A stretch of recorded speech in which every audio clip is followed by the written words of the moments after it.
Good morning, I am Dr. Pragati Gore. Today we are going to study income from salary. Now, we have seen that there are 5 income heads. First is income from salary, second is income from house property, then income from business and profession, fourth one is income from capital gain, and fifth one is income from other sources. So, today we are going to study first head, that is income from salary. Now, what do you mean by salary? Salary is the payment given to employees from his employer. This is regularly made to the employee. Usually it is monthly. Monthly payment is nowadays given to his employees.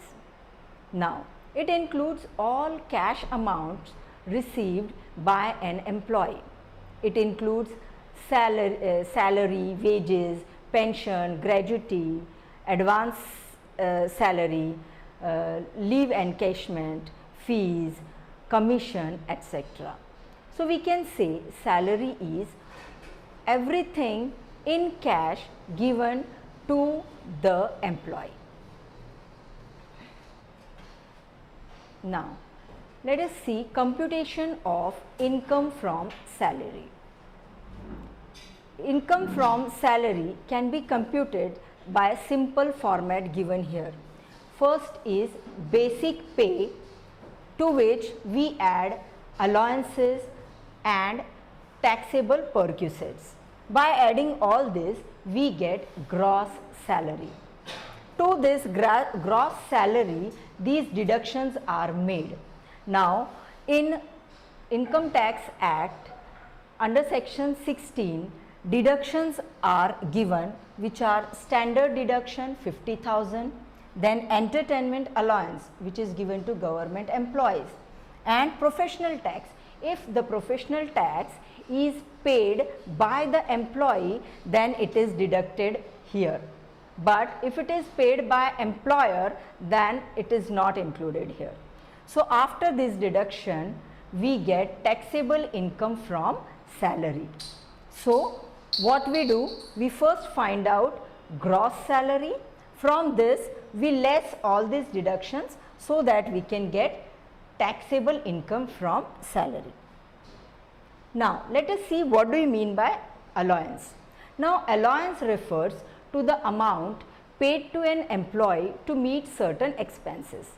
Now, these are the benefits other than the salary, and it is in the form of money. So, it is in a monetary form. Allowance refers to whatever benefit given to the employee other than his salary. For example, medical allowance, house rent allowance, travelling allowance, etc. So, all these are in cash, which is given to the employee. There are 3 types of allowances. First is fully taxable allowance, second is fully exempted allowance, and third one is partly exempted allowance. Now, what do you mean by fully taxable allowance? Fully taxable allowance means here full allowance is added to your income. Nothing is deducted from that. For example, if this dearness allowance is 20,000, then it is as it is added to the income. So, that is what is fully taxable allowance. I have shown here some examples of this, that is DA, dearness allowance, city compensatory allowance, tiffin allowance, servant allowance, vehicle allowance, entertainment allowance, overtime allowance.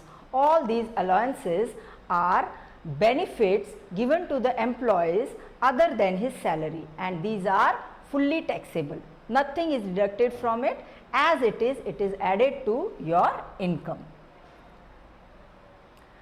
Now, second one is fully exempted allowance. Fully exempted allowance means that these are not added to your income. For example, conveyance allowance. For example, it is 10,000 conveyance allowance is given to the employee.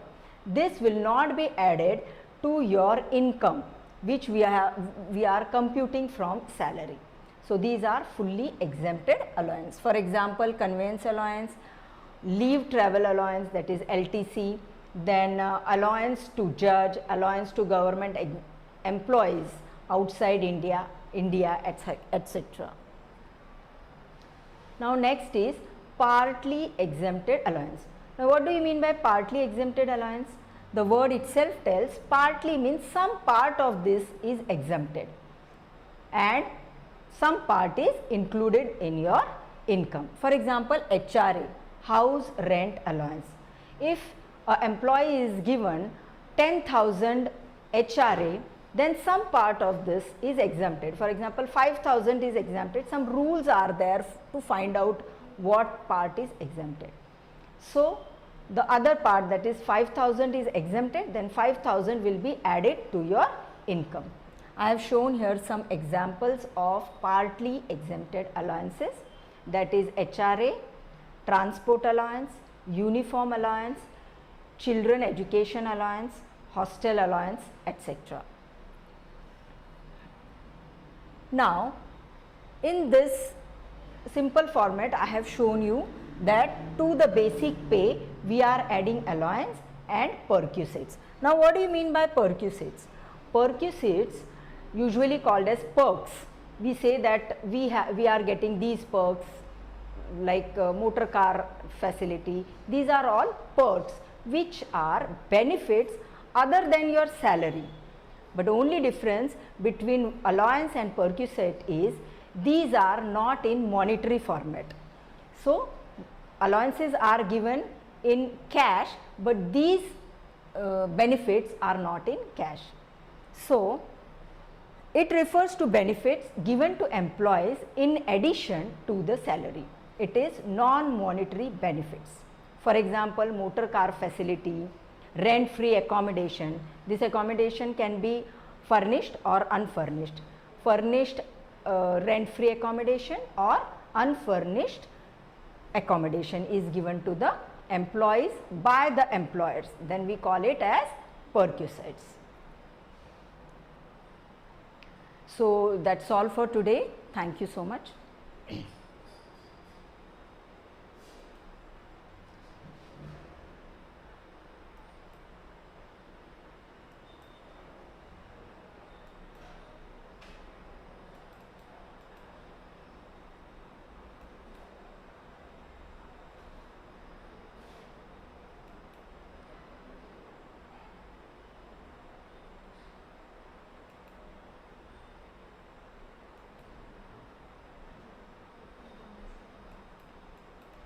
अरे यार, ये close का होता नहीं है.